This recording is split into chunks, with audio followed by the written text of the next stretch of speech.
તમારું કસ્તુરીને કાજળનો સરવાળો, તોય સૂરજનું તેજ વહાવી સૃષ્ટિને અજવાળો.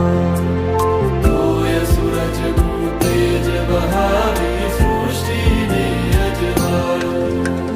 ગુણ કીર્તિના નાથ બનીને તમે ગવાયા છો,